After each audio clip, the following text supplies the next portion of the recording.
Hi everyone. आज हम बात करेंगे एंटीबायोटिक्स के बारे में और ये कॉज के बारे में कि क्यों एंटीबायोटिक लेने के बाद भी कभी कभी हमारे इन्फेक्शन ख़त्म नहीं होता है।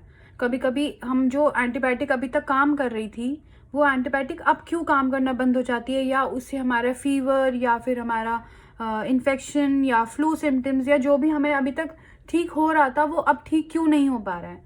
तो उसका रीज़न ये है कि इंडिया में, स्पेशली इंडिया या अलग डेवलपिंग कंट्रीज़ में, एंटीबायोटिक रेजिस्टेंस एक फिनोमिना होता है, वो आ चुका है and it is very prevalent. It's really prevalent at least in areas where socioeconomic status is not good, hygiene is poor, and there is sharing of antibiotics, and most common cause जो हमारे socio economic status में, मतलब जो जिनकी paying capacity भी अच्छी है, hygiene भी अच्छा है, उनके यहाँ क्यों ऐसा हो रहा है कि हमने एंटीबायोटिक ली, अच्छे ब्रांड की एंटीबायोटिक ली, उसके बाद भी हमें रिजल्ट्स नहीं मिल रहे हैं, इन्फेक्शन में रिजल्ट्स नहीं मिल रहे हैं।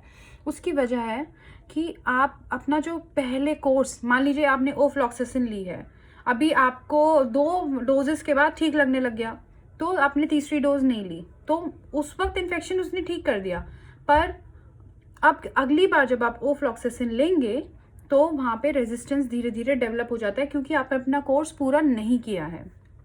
क्या होता है, for example there are 5 bad bacteria and 5 good bacteria, ठीक है। अब एंटीबायोटिक ने क्या किया, 5 बैड बैक्टीरिया में से 4 को मार दिया। एक, क्योंकि कोर्स पूरा नहीं किया था, डोज पूरी नहीं गई थी, तो ये एक बैड बैक्टीरिया रह गया। अब इस बैड बैक्टीरिया ने क्या किया, जो बाकी 5 बैक्टीरिया हैं, जो गुड बैक्टीरिया है, हमारी बॉडी के लिए ज़रूरत है जिनको, उसमें जाके म्यूटेशन कर दी। अब इसने 5 बैक्टीरिया में म्यूटेशन करी तो क्या हुआ, उसकी वजह से अब ये 5 और ये 6 बैड बैक्टीरिया बन गए। अब 6 बैड बैक्टीरिया का मतलब they will keep on multiplying. Next time, अब now they have become a normal in your body, okay. Next time when your immunity is compromised और आप सेम ओफ्लॉक्सासिन लेते हैं, जिसके लिए बैड बैक्टीरिया ने मल्टीप्लाई करके म्यूटेशन कर दी थी अच्छे वाले बैक्टीरियाज में, जो आपको बचाते, जो आपकी इम्यूनिटी को प्रोटेक्ट करते, अब वो उस बैड बैक्टीरिया की तरह ही काम कर रहे हैं, म्यूटेशन हो चुका है, and now it keeps on multiplying so that infection gets a little severe every time it happens. So जो ओफ्लॉक्सासिन पहले काम करती थी, अब वो इसलिए नहीं कर रही है क्योंकि आपने कोर्स पूरा नहीं लिया। जब कोर्स पूरा नहीं गया तो बैक्टीरिया, बैड बैक्टीरिया को मल्टीप्लाई होने के लिए टाइम मिल गया, म्यूटेशन हो गई, गुड बैक्टीरिया को बैड बैक्टीरिया में कन्वर्ट कर दिया। Now there is lot of bad bacteria which is there in the body, और वो बैक्टीरिया जो है इन्फेक्शन करता है या फिर इन्फेक्शन को ठीक नहीं होने देता है, क्योंकि अब ये वाली एंटीबायोटिक काम नहीं करती। तो ज़्यादातर डॉक्टर्स क्या करते हैं, एंटीबायोटिक चेंज कर देते हैं। नाउ व्हाट हैपन्स, अब एंटीबायोटिक चेंज हो जाती है, अब second time same thing happens because of the habit. अब हमने ओफ्लॉक्सासिन थी, अब उससे हम जिफी पे आ गए, जिफी 200 पे अगर हम आ गए। अब जिफी में भी क्या किया, उस पेशेंट ने 2 दिन ठीक से ली, तीसरा दिन ठीक से लिया, अब चौथे दिन उन्होंने कहा कि अब तो मैं ठीक हूँ, अब मैं नहीं लूँगा। तो चौथे दिन से अब वही जो बैक्टीरिया बचा हुआ था बैड, उसने फिर म्यूटेशन कर दी गुड बैक्टीरिया में। सो दैट्स वाई धीरे धीरे बॉडी में जो वो बैक्टीरिया जिसमें वो क्षमता बहुत ज़्यादा थी करने की ठीक, अब वो धीरे धीरे डिक्रीज हो रही है। तो जिफी से भी रेजिस्टेंस आ गया, ओफ्लॉक्स से भी आ गया, अब कोई और एंटीबायोटिक काम करेगी, सेम वही म्यूटेशन फिर हो जाएगा, क्योंकि हम डोज जब तक पूरी नहीं ले रहे हैं तो हम 100% उस बैक्टीरियल कॉलोनी को या बैक्टीरिया को नहीं मार पा रहे हैं।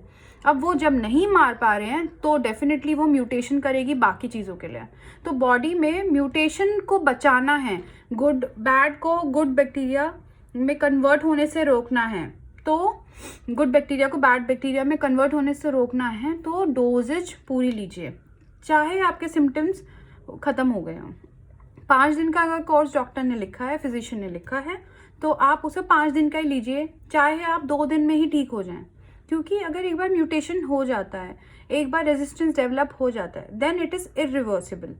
तो अभी तो कोई दिक्कत नहीं है, ठीक है। ओफ्लॉक्सासिन आपने फ्लू के लिए ली थी, पेट खराब के लिए ली थी, ठीक है कोई बात नहीं, बट गॉड फॉरबिड अगर कुछ ऐसा होता है जिसमें ये एंटीबायोटिक्स काम करती हैं, या फिर हॉस्पिटल एडमिशन में अब आपकी बॉडी रेजिस्टेंट है जिफी के लिए, अच्छी अच्छी एंटीबायोटिक्स के लिए रेजिस्टेंस आप छोटी छोटी बीमारियों की वजह से कर चुके हैं बिकॉज आपने डोजेज ठीक नहीं ली, तो क्या होगा जब बड़ा ऑपरेशन होगा या बड़ा कुछ हो जाता है मान लीजिए, तो वहाँ पे एंटीबायोटिक काम नहीं करेगी and body will not create any immunity against infection, and that can be really fatal and can be deadly also, you know. So do not miss your doses. antibiotics ले रहे हैं तो पूरा डोजेज लीजिए no matter what. अगर 5 दिन लिखा है तो 5 दिन लीजिए, मिनिमम 3 दिन तो लेना ही है, 3 से 5 दिन का कोर्स होता है, 7 डेज है तो 7 डेज लीजिए, पर 3 दिन से कम नहीं लीजिए। 1-2 डोज में कभी भी एंटीबायोटिक मत छोड़िए, क्योंकि हो सकता है जब आपको ज़रूरत हो उस एंटीबायोटिक की तो वो काम नहीं करे। So you have to take care.